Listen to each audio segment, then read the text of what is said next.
నమస్కారం. నా TV news వార్తలకు స్వాగతం. ముందుగా వార్తల్లోని ముఖ్యాంశాలు.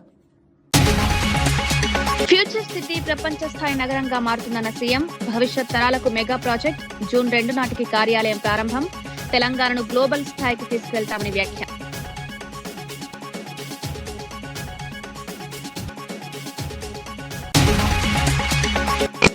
వైసీపీ విమర్శలకు మంత్రి పార్థసారథి ఘాటు కౌంటర్. డేటా సెంటర్పై విమర్శలు అర్థం లేవన్న మంత్రి వ్యాఖ్య. రాష్ట్ర అభివృద్ధిని అడ్డుకునే ప్రయత్నాలు, పెట్టుబడులు రావడం రాష్ట్రానికి లాభమని వ్యాఖ్యలు.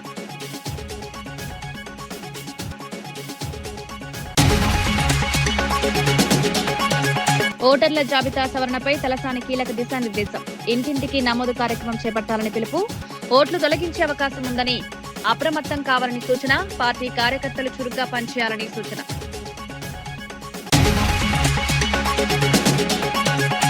గూగుల్ డేటా సెంటర్పై చంద్రబాబు కృషి. లోకేష్ కీలక పాత్రతో ఏపీకి భారీ పెట్టుబడులు. ఐటీ అభివృద్ధిపై ప్రభుత్వం దృష్టి. జగన్పై విమర్శలు గుప్పించిన మంత్రి పయ్యావుల కేశవ్.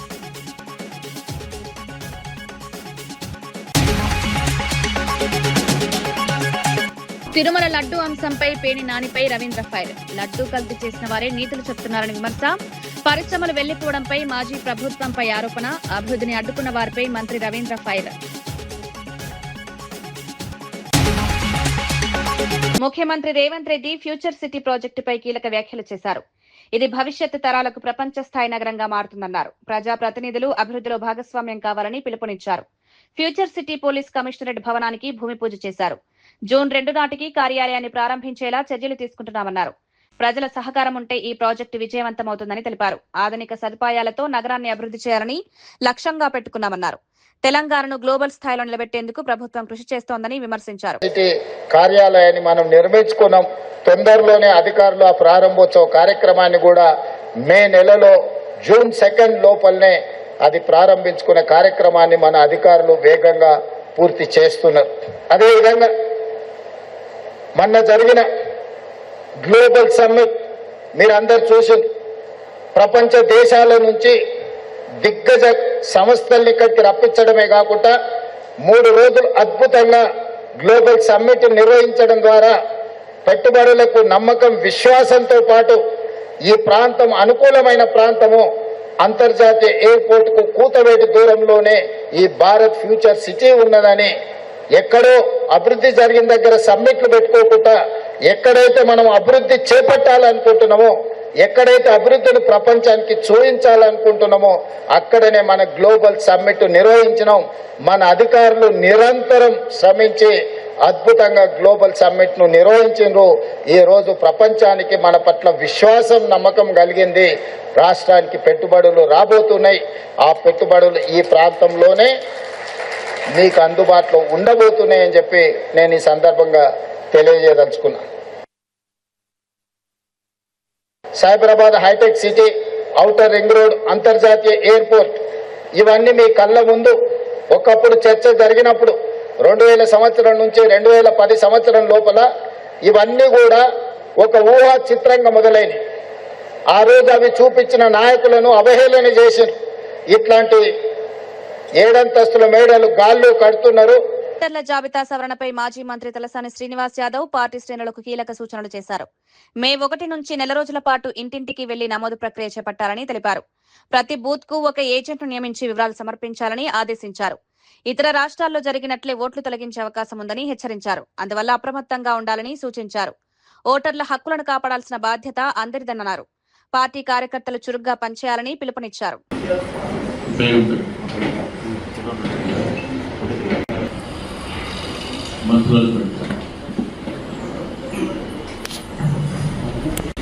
తీవ్రంగా ఉన్నాయి.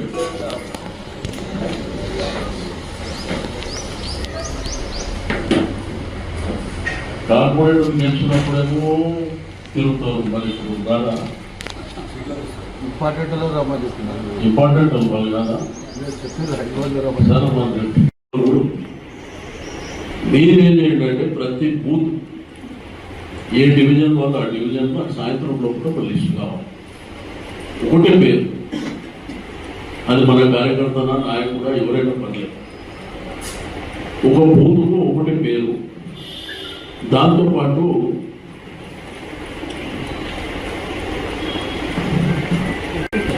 ఎఫిక్ నంబర్ అంటే వాళ్ళ ఫోటో ఐడెంటిటీ ఆధార్ కార్డు ఉంటుంది కదా, బూత్ ఏజెంట్ మనం ఇచ్చినప్పుడు వాళ్ళు అఫీషియల్ ఇస్తారు. రెండోది ఏంటంటే అది సర్వర్గా డౌన్లోడ్ అవుతుంది, అది ఇస్తుంది, పేరు ఇస్తే రాదు. కాబట్టి మీరు ఒక బూత్కు 3-4 అవసరం లేదు. మనం వాళ్ళు ఎవరు, మన కార్యకర్త కావచ్చు, మన నాయకుడు కావచ్చు, వాళ్ళ పేరు ఇవ్వండి. దాంట్లో అలా ఆధార్ కార్డు, ఓటర్ ఐడి, ఆ ఓటర్ ఐడిది ఒక ఫోటో తీసి అది ఇస్తే వాళ్ళకి ఏంటంటే ఫస్ట్ నుంచి ప్రాసెస్ చేస్తారు కాబట్టి టైం కూడా లేదు కాబట్టి మనం వెంటనే వాళ్ళకి సబ్మిట్ చేస్తే, మీరు సాయంత్రం లోపిస్తే రేపు సబ్మిట్ చేస్తే, ఆ సబ్మిట్ చేసిన తర్వాత ఏంటంటే కొంత మీరు కూడా మీ డివిజన్లో అన్నట్టు ఉండండి, వాళ్ళు వచ్చి సర్వీస్ చేస్తున్నారు. అయితే దాంట్లో ఇంట్లోకి కొన్ని పేర్లు తీసేసి మాట్లాడదామని అమ్మ చెప్తున్నా. ఒకటి మే 1 30 2 రోజులే, 1వ తారీఖు నుంచి మేము మొత్తం 1 నెల పాటు SIR స్పెషల్ రివిజన్ ఇంటెన్సివ్ అని చెప్పి వాళ్ళ ఇంటింటికి వెళ్ళి ఎన్రోల్మెంట్ అంటే ఓటర్ ఎన్రోల్మెంట్ ఎలక్షన్ కమిషన్ వాళ్ళు వచ్చి తీసుకుంటారు. అయితే దాంట్లో ఏంటంటే 2002 నుంచి తీసుకుంటారు. అంటే వాళ్ళు ఇప్పుడు జరుగుతున్నటువంటిది కాకుండా 2002లో ఎవరున్నారు మీ ఇంట్లోకి ఎవరు బయటకు వెళ్ళిపోయారు, ఒరిజినల్గా ఎవరు ఉంటున్నారు, కొంత కన్ఫ్యూజన్ చేయడానికి ఒక ప్రయత్నం జరుగుతుంది. దేశవ్యాప్తంగా కూడా ఈ ప్రాసెస్లో చాలా రాష్ట్రాలలో ఓట్లు తీసేసారు. ఇప్పుడు వెస్ట్ బెంగాల్లో 95 లక్షల ఓట్లు. నంద్యాల జిల్లాలో పెట్రోల్, డీజిల్ కొరత తీవ్ర సమస్యగా మారిందని మాజీ ఎమ్మెల్యే కాటసాని రామిరెడ్డి అన్నారు. బనగానపల్లెలోని నయారా పెట్రోల్ బంక్ ను స్వయంగా పరిశీలించి పరిస్థితిని వివరించారు. కొరత లేదని మంత్రులు, అధికారులు చెప్తున్నది వాస్తవానికి విరుద్ధమని మండిపడ్డారు. సీఎం సీరియస్ అయినా బంకుల్లో స్టాక్ లేక మూతపడుతున్నాయన్నారు. మంత్రులు విదేశాలకు వెళ్లి బాధ్యత మర్చిపోయారని విమర్శించారు. లోకేష్ కనిపించడం లేదని ఆరోపించారు. రైతులు పంటల పనులు చేసుకోలేక తీవ్ర ఇబ్బందులు పడుతున్నారన్నారు. ఇంధన కొరత కారణంగా వ్యవసాయ రంగం దెబ్బతింటోందన్నారు. వెంటనే సరఫరా మెరుగుపరచాలని డిమాండ్ చేశారు. బయట ప్రాంతాల నుంచి వచ్చిన వాళ్ళు, అంటే ఈ ప్రాంతం కొంత టూరిస్ట్ ప్లేస్ కాబట్టి ఎక్కడెక్కడ నుంచో బయట ప్రాంతాల నుంచి కూడా వస్తూ ఉంటారు. మరి డీజిల్ లేక 2 రోజులు ఇక్కడే పడిగాపులు కాసి ఎక్కడో హోటళ్లలోనో లేకపోతే మరి లాడ్జీల్లోనో మరి అక్కడ యాగంటి టెంపుల్ దగ్గరనో మరి వాళ్ళు తలదాచుకునే పరిస్థితి. మరి ఎక్కడికి పోయినా ఇక్కడ ఇటు కర్నూలు పోయినా, ఇటు నంద్యాల పోయినా, ఇటు అనంతపురం పోయినా, ఎక్కడికి పోయినా ఏ పెట్రోల్ బంకుల్లో డీజిల్ లేదు. సో మంత్రులు విదేశ పర్యటనకి వెళ్ళిపోయినారు. మరి ముఖ్యంగా మరి అన్ని శాఖల మంత్రి నారా లోకేష్ గారు కనపడకుండా పోయినాడు. మరి ముఖ్యమంత్రి గారేమో ఆయన చేతులు ఎత్తేయడం జరిగింది. మరి ఈరోజు రాష్ట్రాన్ని అధోగత పాలు చేసి ఈరోజు ప్రజలకు అవసరమైనప్పుడు సపోర్ట్ గా ఉండకుండా వీళ్ళు కేవలం విజనరీ అని చెప్పుకుంటూ కాలయాపన చేస్తూ మొత్తం డబ్బంతా కూడా అమరావతికి ఆ యొక్క మంచినీళ్ళ లాగా ఖర్చు పెడుతూ ఈరోజు ప్రజలకు అవసరమైనప్పుడు ప్రజలకు సహాయపడకుండా, ఈరోజు రైతులకు సహాయపడకుండా ఈరోజు బజారును వేసే పరిస్థితి వస్తా ఉంది. ఇప్పటికైనా కూడా ఈ ప్రభుత్వం కన్ను తెరిచి నిద్రావస్థల నుంచి మేల్కొని ప్రజలను కాపాడాలా. ముఖ్యంగా రైతులకు చాలా వరకు ఇబ్బందులు ఎదుర్కొంటూ ఉన్నారు. ముఖ్యంగా ఈరోజు మినిస్టర్ గారు ఒక స్టేట్మెంట్ ఇచ్చినారు, మీరు ఎక్కడ కూడా క్యాన్లలో పట్టొద్దు అని చెప్పి. మరి ఈ క్యాన్లలో పట్టకుంటే రైతులు ఏ విధంగా వ్యవసాయ ఉత్పత్తులు వాళ్ళు ఇంటికి చేర్చుకోవాలా, వాళ్ళ పంటలు ఏ విధంగా చేర్చుకోవాలా, ఏ విధంగా ఈ యొక్క ఏదైనా కూడా ఒక వరి కానీ మొక్కజొన్న కానీ అన్ని యంత్రాల ద్వారానే చేస్తా ఉన్నారు. మరి యంత్రాల ద్వారా మరి నడవాలంటే ఖచ్చితంగా ఆ క్యాన్లలో కూడా డీజిల్ పట్టాల్సిన అవసరం ఉంది. మరి దీనికి విరుద్ధంగా ప్రభుత్వం ఏదో విధంగా కుంటి సాకులు చెప్తూ ఈ యొక్క రైతులను ఇబ్బంది పెట్టే కార్యక్రమం చేస్తా ఉన్నారు. మరి ఇప్పటికైనా కూడా ఈ ప్రభుత్వం కళ్ళు తెరిచి మరి త్వరితగతిన ఎక్కడ కూడా డీజిల్ కొరత లేకుండా, పక్కన ఉన్న రాష్ట్రాలు ఉన్నాయి, అటు తమిళనాడు కానీ, ఇటు కర్ణాటక కానీ, ఇటు తెలంగాణ కానీ, ఎక్కడ ఏ రాష్ట్రంలో కూడా డీజిల్ కొరత లేదు. మరి ఈరోజు డబుల్ ఇంజన్ సర్కార్ అని చెప్పి చెప్తా ఉన్నారు. మరి డబుల్ ఇంజన్ సర్కార్ అయినప్పుడు మరి మీ ప్రభుత్వం కింద మాదే పైన మాదే అని చెప్తా ఉంటారు. మరి కూటమి ప్రభుత్వం అధికారంలో ఉంది. మరి పైన ప్రధానమంత్రి గారితోనూ సంబంధిత మంత్రి టీంతో కూడా మాట్లాడి మరి ఇక్కడ డీజిల్ కొరత కానీ పెట్రోల్ కొరత లేకుండా చేయవలసిన బాధ్యత తెలుగుదేశం పార్టీ ప్రభుత్వం మీద ఉంది. చంద్రబాబు నాయుడు గారు ప్రధానమంత్రి మోడీ గారితో మాట్లాడి ఖచ్చితంగా ఈ సమస్యను ఖచ్చితంగా శాశ్వతంగా పరిష్కారం చేసే విధంగా చర్యలు తీసుకోవాలా. మరి లేని పరిస్థితుల్లో వైఎస్ఆర్ పార్టీ ఖచ్చితంగా ప్రజల తరఫున పోరాడి ఖచ్చితంగా రేపు ఇదే పరిస్థితి కొనసాగితే మేము వైఎస్ఆర్ పార్టీ రోడ్లెక్కి ఖచ్చితంగా ఈ యొక్క పోరాటం దీన్ని ఉధృతం చేస్తామని చెప్పి ఈ సందర్భంగా తెలియజేస్తాం. రాష్ట్రంలో పెట్రోల్ డీజిల్ కొరత వల్ల ప్రజలు తీవ్ర ఇబ్బందులు పడుతున్నారని ఎంపీ వైఎస్ అవినాష్ రెడ్డి తెలిపారు. జగన్ సూచనల మేరకు కేంద్రాన్ని కలిసి పరిస్థితిని వివరించామన్నారు. డీజిల్ సరఫరాపై ఏపీ సివిల్ సప్లై కమిషన్ చట్టవిరుద్ధ ఆదేశాలిచ్చారని ఆరోపించారు. ఈ నిర్ణయాల వల్ల ఇంధన కొరత పెరిగిందన్నారు. రైతులు, కార్మికులు దైనందిన పనులు ప్రభుత్వ సమస్యను తేలికగా తీసుకుంటోందని విమర్శించారు. వెంటనే చర్యలు తీసుకుని సరఫరా పునరుద్ధరించాలని డిమాండ్ చేశారు. వీళ్ళు వాళ్ళని తేడా లేకుండా అన్ని వర్గాల ప్రజలు కూడా ఈ డీజిల్ పెట్రోల్ క్రైసిస్ వలన గడిచిన కొన్ని రోజులుగా తీవ్రంగా ఇబ్బంది పడుతూ ఉన్నారు. మరి మా నాయకుడు జగన్మోహన్ రెడ్డి గారి ఆదేశానుసారం ఇవాళ ఢిల్లీలో కేంద్ర ప్రభుత్వానికి సంబంధించిన petroleum and natural gas secretary Neeraj Mittal గారిని కలవడం జరిగింది. కలిసి ఆంధ్రప్రదేశ్ రాష్ట్రంలో ఎందుకు డిమాండ్కు సప్లైకి మధ్య ఇంత గ్యాప్ ఎందుకుంది, ఎందుకు మా ఒక్క రాష్ట్రంలోనే పెట్రోల్ క్రైసిస్, డీజిల్ క్రైసిస్ ఇంత తీవ్రంగా ఉంది అని చెప్పి ఆయనను అడగడం జరిగింది. ఆయన విస్తుపోయే సమాధానాలు, ఆశ్చర్యపోయే సమాధానాలు చెప్పినాడు. చెప్పడమే కాకుండా ఆ సమాధానాల తాలూకు ప్రూఫ్స్ కూడా ఆయన ఆఫీస్లో నుంచే ప్రూఫ్స్ కూడా ఇవ్వడం జరిగింది.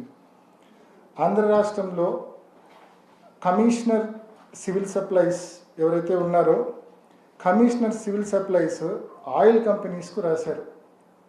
ఏమని రాశారంటే కమర్షియల్ డీజిల్, బల్క్ డీజిల్ ఏదైతే ఉందో ఆ బల్క్ డీజిల్ను సాధారణ ప్రజలు పట్టుకునే పెట్రోల్ బంకుల్లో అంటే రీటైల్ అవుట్లెట్లలో అమ్మండి అని చెప్పి ఒక సర్క్యులర్ ఇష్యూ చేసినాడు.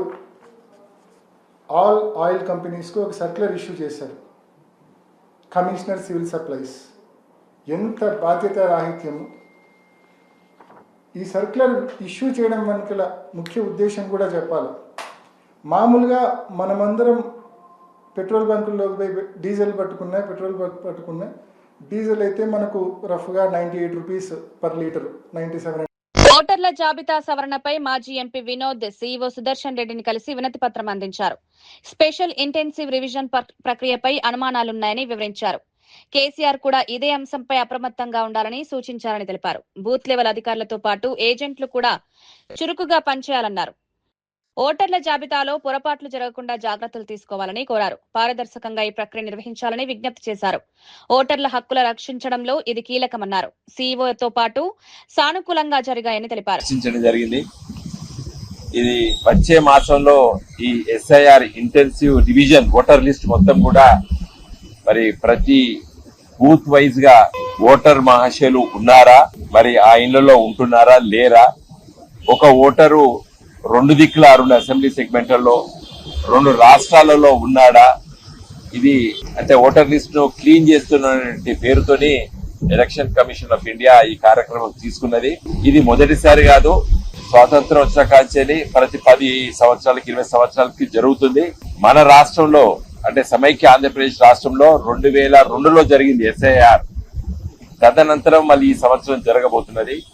దీనిపైన మాకు కొన్ని అనుమానాలు ఉండే, మరి గ్రామీణ ప్రాంతాల్లో పట ఓటర్ మహాశయులు భయాందోళనకు గురి కావద్దు, కొన్ని డాక్యుమెంట్స్ సబ్మిట్ చేయాలి, ఇవన్నీ కూడా వార్తల్లో పేపర్లో వస్తున్నాయి.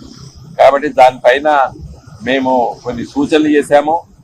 వారు కూడా కొన్ని అభిప్రాయాలు, వారు చేసేటువంటి కార్యక్రమాలు అవన్నీ కూడా చెప్పారు. మరి కొత్త ఫోటో ఇవ్వాలి అని అంటున్నారు.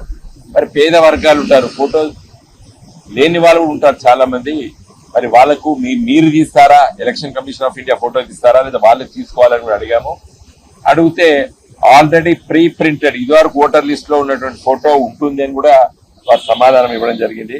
అలాంటి మరి రిలేటివ్స్ అని అంటున్నారు, భర్త లేకపోతే తండ్రి పేరు ఉంటాయి. మగవాడైతే తండ్రి పేరు ఉంటుంది, B Vinod Kumar son of Muralidhar Rao అని రాస్తాం.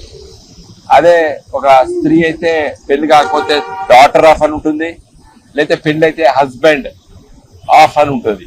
అట్లా కాకుండా రిలేటివ్స్ నేమని అన్నారు. ఇది కొంచెం కన్ఫ్యూజన్ ఉన్నది, ఇది మార్చుకుంటే బాగుంటుంది అని చెప్పి కూడా మేము సూచనప్రాయంగా తెలియజేశాము. సో ఎలక్షన్ కమిషన్ ఫార్మాట్ ఇది కాబట్టి మేము మాట్లాడతామని కూడా చెప్పడం జరిగింది. చాలా మాకున్నటువంటి అనుమానాలు వాళ్ళ దృష్టికి తీసుకురావడం జరిగింది. మా పార్టీ తరఫున నిన్న మా రాష్ట్ర కమిటీ మీటింగ్ లో గౌరవనీయులు తెలంగాణ ఉద్యమ నేత బీఆర్ఎస్ అధ్యక్షులు కల్వకుంట్ల చంద్రశేఖరరావు గారు, కేసీఆర్ గారు కూడా మాకందరికి కూడా నిర్దేశించారు. నిన్న దీంట్లో యాక్టివ్ గా ఉండాలి మన బిఎల్ఎస్ అని కూడా వారు చెప్పడం జరిగింది. మాకు ఉన్నటువంటి కొంత సమాచారం వారితో మేము షేర్ చేసుకోవడం జరిగింది, వాళ్ళు కూడా తెలియజేశారు. నా దృష్టిలో ఈ రివిజన్, స్పెషల్ ఇంటెన్సివ్ రివిజన్ ఇప్పుడు జనగణ అంటే ఎలక్ట్రల్ రోల్స్ కాకుండా మన సెన్సస్, పాపులేషన్ సెన్సస్ మేలో ఉంటుంది కాబట్టి జూన్ మాసంలో బహుశా ఎస్ఐఆర్ స్టార్ట్ కావచ్చని చెప్పి కూడా చెప్పారు. ఇంక election commission of India dates announce చేయలేదు, బహుశా జూన్ లో ఉంటుందని చెప్పి వారు తెలియజేశారు. Congress MLA NM Srinivas Reddy BRS అధినేత కేసీఆర్ పై తీవ్ర విమర్శలు చేశారు. రైతుల గురించి మాట్లాడే నైతిక హక్కు కేసీఆర్ కు లేదన్నారు. కాంగ్రెస్ ప్రభుత్వం తొలి ఏడాదిలోనే 25 లక్షల రైతులకు రుణమాఫీ అమలు చేశామన్నారు. 20,000 కోట్ల రుణాలను ఏకబిగిన మాఫీ చేసినట్లు తెలిపారు. గతంలో ప్రగతి భవన్ ను ప్రజలకు అందుబాటులో లేకుండా చేశారని విమర్శించారు. అలాగే రైతుల గురించి మాట్లాడితే అసలు ఏ ముఖం పెట్టుకొని రైతుల గురించి కేసీఆర్ మాట్లాడిండో అర్థం కావట్లేదు. రుణమాఫీ 4 విడతలుగా మీరు ఇచ్చిండ్రు, 4 సంవత్సరాలు, అది కూడా ₹1,00,000 రుణమాఫీయే. చేసిన రుణమాఫీ వడ్డీలకు సరిపోలేదని చెప్పి రైతులు రోడ్లెక్కి నిరసన చేసిన విషయం మీకు తెలుసు. కానీ మేము రాగానే మొదటి సంవత్సరంలోనే 25 లక్షల కుటుంబాలకు రుణమాఫీ చేసినాం. 20,000 కోట్ల రూపాయలు ఏకబిగిన రుణమాఫీకి రైతుల కోసం ఇచ్చినాం. రైతు భరోసాను కూడా మీరు ఇచ్చిన దానికంటే మేము పెంచి ఇస్తూ ఉన్నాం. వడ్లకు బోనస్ ఇస్తూ ఉన్నాం, దాదాపుగా 3,300 కోట్ల రూపాయలు బోనస్కి ఇచ్చినాం. వరి వేస్తే ఉరి అని మీరన్నారు, మీ ఇష్టం ఉన్న పంట మీరు వేసుకోండి, మీకు కావాల్సిన అన్ని వసతులు మేము ఇస్తాము, సౌకర్యాలు కల్పిస్తామని చెప్పి మీరు అంటున్నాం.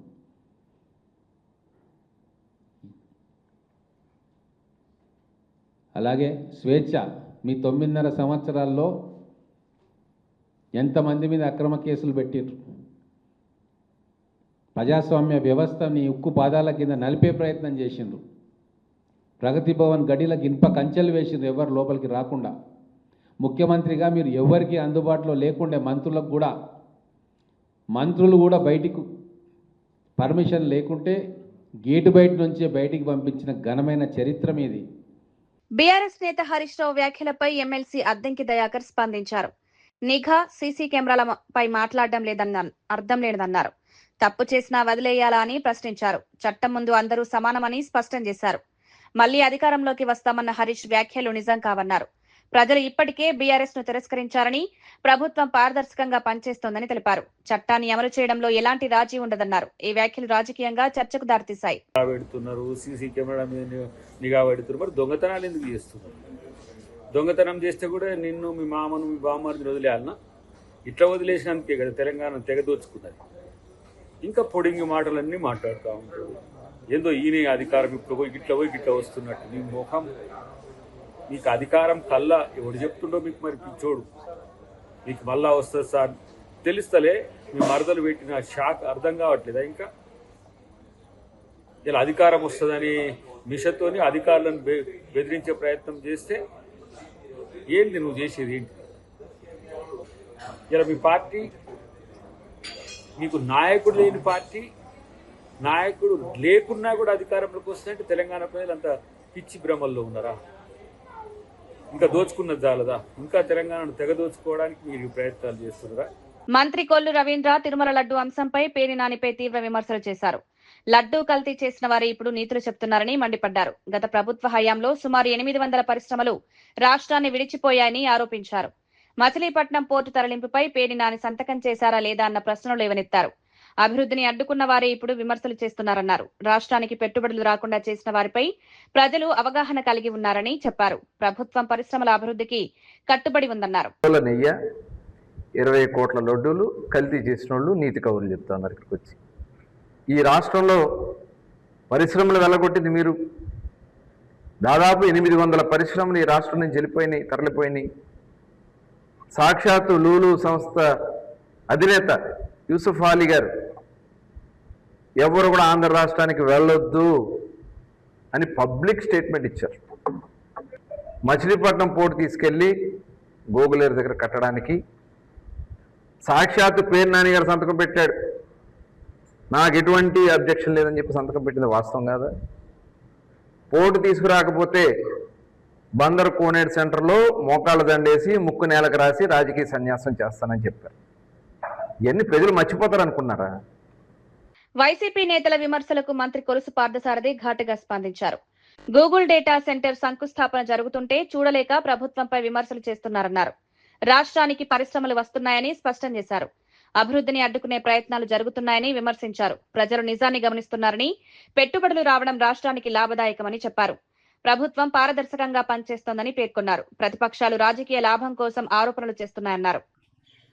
ఒక ప్రముఖమైన సంస్థ, ఇంటర్నేషనల్ గా పేరు పొందిన వెల్ రెప్యూటెడ్ కంపెనీస్ శంకుస్థాపన చేస్తా ఉంటే, వాళ్ళు యాక్టివిటీ స్టార్ట్ చేస్తా ఉంటే చూడలేక ప్రభుత్వం మీద ఒక నెగిటివ్ ఇమేజ్ ని క్రియేట్ చేస్తానికి తమ శాయశక్తులా ప్రయత్నం చేస్తున్నారని ఈరోజు అర్థమవుతుందని చెప్పేసి మనం చేస్తా ఉన్నాను. సజ్జల రామకృష్ణారెడ్డి గారు చెప్తారు పరిశ్రమలు ఏం తీసుకొస్తారని చెప్పేసి. ఇంకా పరిశ్రమలు రావటం అనేది ప్రశ్నించే స్థాయిలో లేదు, కళ్ళప్పగిచ్చి చూసే స్థాయిలోనే ఉంది అని చెప్పేసి సజ్జల రామకృష్ణారెడ్డి గారికి మనం చేస్తా ఉన్నాను నేను. ఏపీకి గూగుల్ డేటా సెంటర్ రావడంలో సీఎం చంద్రబాబు, మంత్రి నారా లోకేష్ కృషి కీలకమని మంత్రి పయ్యావుల కేశవ్ అన్నారు. ఈ ప్రాజెక్టు రాష్ట్ర అభివృద్ధికి గేమ్ చేంజర్ గా నిలుస్తుందని పేర్కొన్నారు. గతంలో ఐటీ రంగాన్ని విమర్శించిన వారే ఇప్పుడు క్రెడిట్ తీసుకోవాలని చూస్తున్నారని జగన్ పై విమర్శలు చేశారు. అనంతపురం జిల్లాలో తాగునీటి సమస్య పరిష్కారానికి మైక్రో లెవెల్ ప్లానింగ్ తో ముందుకు వెళ్తున్నామని తెలిపారు. బకాయిలు ఉన్నప్పటికీ వ్యవస్థను గాడిలో పెడుతున్నామన్నారు. ప్రభుత్వం అభివృద్ధిపై దృష్టి పెట్టిందని పేర్కొన్నారు.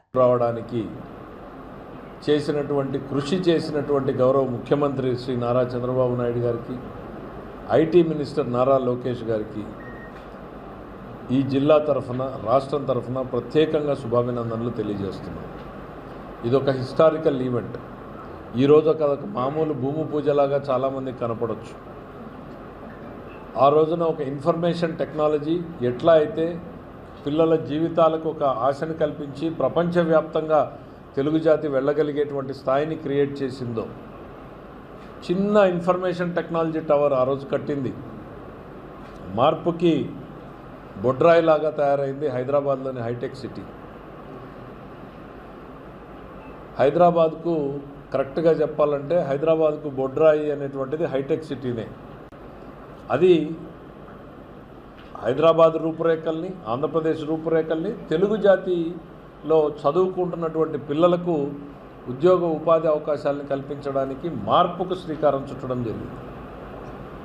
ఆ రోజున ఇంటర్నెట్ అని అంటే ఆ రోజు ప్రతిపక్షంలో ఉన్న నేతలు ఇంటర్నెట్ కాదు మాకు పంప్సెట్ కావాలి అని వెటకారం చేశారు.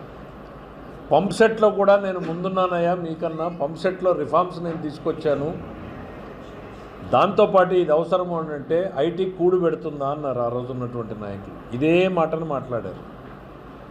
ఐటీ కూడు పెడుతుందా అని అడిగారు. ఈ 20 ఏళ్ల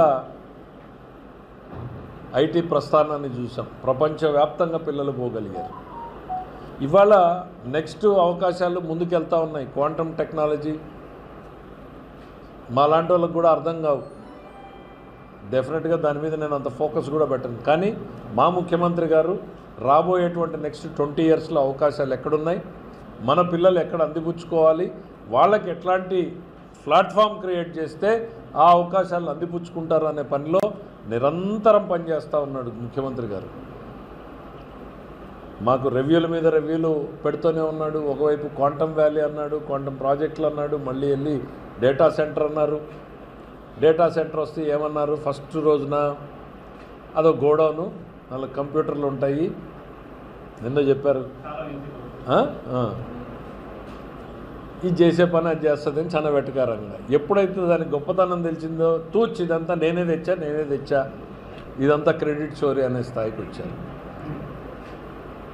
అసలు క్రెడిట్ కోసం ఆలోచించకుండా పనిచేసేటువంటి ముఖ్యమంత్రి చంద్రబాబు నాయుడు గారు, పని జరిగితే నాది జరగకపోతే మీది అనేటువంటి ఆలోచనలో ఉన్నటువంటి వ్యక్తి జగన్మోహన్ రెడ్డి గారు. ఆదిలాబాద్ లో భిక్షాటన చేసే మహిళపై దాడి చేసి హత్య చేసిన నిందితుడిని పోలీసులు అరెస్ట్ చేశారు. ఈ నెల 24న పంజాబ్ చౌక్ సమీపంలో ఘటన జరిగింది. మహిళపై దాడి చేయడానికి ప్రయత్నించిన నిందితుడు ఆమె ప్రతిఘటించడంతో గొంతు నులిమి హత్య చేశాడు. అనంతరం మృతదేహాన్ని కాలువలో పడేశారు. సమాచారం అందుకున్న పోలీసులు వేగంగా స్పందించి నిందితుడిని అదుపులోకి తీసుకున్నారు. ఎస్పీ అఖిల్ మహాజన్ కేసు వివరాలు వెల్లడించారు. ఇతను మళ్ళీ మనం పట్టుకున్నాము, త్వరగా టీమ్ ఫామ్ చేసి ఇతను మళ్ళీ తర్వాత ఒప్పుకున్నారు నేనే చంపాను. ఇతను కూడా తాగి ఈమెకి చూశారు, ఈమె పడుకుంటుంది, ఈమె కూడా డిసీజ్డ్ కూడా అది తాగిన తర్వాత ఇక్కడ పంజాబ్ చౌక్లో హల్దీరాం పక్కన గలీలో పడుకున్నారు. ఇతను తాగిన తర్వాత అది ఆమెకి చూశారు, కొంచెం సెక్షువల్ అటెంప్ట్ ట్రై చేశారు. అది సెక్షువల్ అటెంప్ట్ సక్సెస్ కాకపోతే కొంచెం ఆమె రెసిస్ట్ చేసింది. దానిలో ఇతను కోపంలో స్ట్రాంగులేట్ చేసి ఆమెకి చంపి ఆ నాలిలో పడేశారు. మళ్ళీ అక్కడి నుంచి ఫరారయ్యారు. చాలా మంచిగా తిరిగి అన్ని సీసీటీవీ కెమెరాస్ చెక్ చేసి లోకల్ ఇంటెలిజెన్స్తో ఐడెంటిఫై చేసి ఇది అక్యూజ్ పట్టుకోవడం జరిగింది. ముమ్మిడివరం మండలం అన్నంపల్లి పెట్రోల్ బంక్ లో ఇంధన కొరతపై మాజీ ఎమ్మెల్యే పొన్నాడ సతీష్ పరిశీలించారు. వారం రోజులుగా పెట్రోల్, డీజిల్ లేక ప్రజలు ఇబ్బందులు పడుతున్నారన్నారు. రైతులు, ఆటో డ్రైవర్లు తీవ్ర సమస్యలు ఎదుర్కొంటున్నారన్నారు. కేవలం పరిమితంగా డీజిల్ ఇస్తుండటంతో వ్యవసాయ పనులు నిలిచిపోయాయని పేర్కొన్నారు. బ్లాక్ మార్కెట్ జరుగుతోందని ఆరోపించారు. ప్రభుత్వం వెంటనే సరఫరా మెరుగుపరచాలని డిమాండ్ చేశారు. సమస్య పరిష్కారం కాకపోతే ఆందోళనలు చేస్తామని హెచ్చరించారు. ఈ కార్యక్రమంలో వైసీపీ నాయకులు పాల్గొన్నారు. 3-4 రోజులుగా ఏదైతే ఈ పెట్రోల్, డీజిల్ కొరత వల్ల రైతాంగానికి తీవ్రమైన నష్టం ఇవాళ కలిగే పరిస్థితి మనం చూస్తున్నాం. ఇవాళ బంకుల దగ్గర చూసుకున్నట్లయితే ఎక్కడా కూడా నో స్టాక్ బోర్డులు కనిపిస్తున్నాయి. కానీ అధికారంలో ఉన్నటువంటి కూటమి ప్రభుత్వం ఏదైతే ఉన్న పెద్దలు ఎవరైతే ఉన్నారో వీళ్ళంతా మాట్లాడే మాటలు చాలా హాస్యాస్పదంగా. నిన్న సివిల్ సప్లైస్ మంత్రి గారు నిన్న మాట్లాడుతూ ఇదంతా మీడియా సృష్టి, అలాగే ఏదైతే సోషల్ మీడియా సృష్టి, ఎక్కడ కూడా ఈ డీజిల్ కొరత కానీ పెట్రోల్ కొరత కానీ లేదు అని చెప్పి మాట్లాడడం నిజంగా చాలా హాస్యాస్పదం. ఒకసారి గౌరవ మంత్రి గారు కూడా చెప్తున్నా, ఒకసారి వచ్చి బంకుల దగ్గర చూడండి.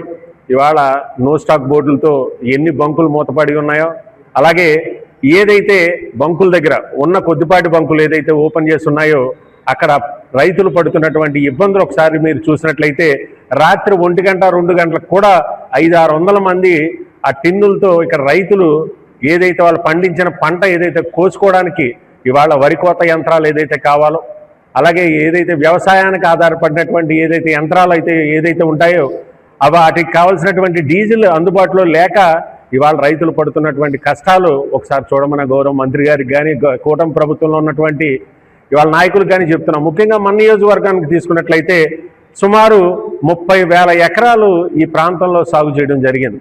ఇప్పటికి 10% మాత్రమే కోతలు జరిగినాయి. ఇంకా 90% ఇంకా కోతలు జరగాల్సిన పరిస్థితి. ఇవాళ కూలీలు అందుబాటులో లేని పరిస్థితి. ఇవాళ పూర్తిగా యంత్రాల మీదే ఇవాళ ఆధారపడిన రైతులకి ఇవాళ డీజిల్ కొరతతో వరి కోత యంత్రాలు ఎక్కడ కూడా దిగి పరిస్థితి, చేలో దిగి పరిస్థితి లేదు.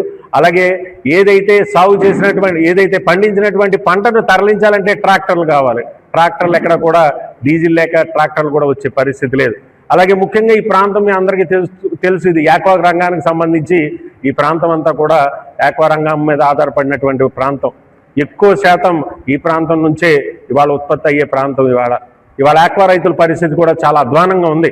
ఎందుకంటే ఇవాళ కరెంటు, వేసవకాలంలో కరెంటు ఇవాళ ఏదైనా పోయినట్లయితే జనరేటర్లు కావాలి, జనరేటర్లు ఏదైతే దానికి డీజిల్ కావాలి. ఇవాళ ఏదైతే ఆ డీజిల్ లేకపోయినప్పుడు ఖచ్చితంగా అక్కడ పంట నష్టపోయే పరిస్థితి ఇవాళ ఈ ప్రాంతంలో రైతులకు ఉంటుంది.